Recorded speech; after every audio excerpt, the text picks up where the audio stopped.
Madam चलिए, हमरा बेटा मिल जाएगा ना, इसको तो हम पाती पाती दाग देंगे। अरे आपका बच्चा कभी स्कूल नहीं जाता है और सब दिन एब्सेंट होता है, सब दिन एब्सेंट होता है। आप गार्जियन है कि गार्जियन का घर है बताइए? हम तो बच्चा के तो भेजे रहे हैं। कभी ना संस्कार देंगे बच्चे को। अरे तोरी के ई तबे तो जाना ना पर काट रहल ये आप। देखिए यही आप गार्जियन हैं और बच्चा को संस्कार देते हैं। एक औरत के पास बैठकर लकड़ी चीर रहा है। निक जगह काटते हैं, जलावन सकते खाना बनाने बड़ मन लगते। तू ना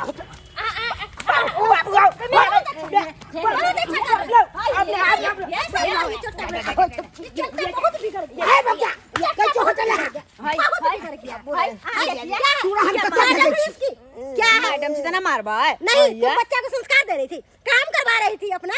होय त की भगल है धिया पुता कर कनी काम कर की भगल है, एगो दुगो काम नहीं कर सकते। दूसरे को बच्चे को तो संस्कार देती नहीं, अपने बच्चे को पता नहीं क्या करती होगी तू। चुप रहो, बरबर चुप रहो। बाबू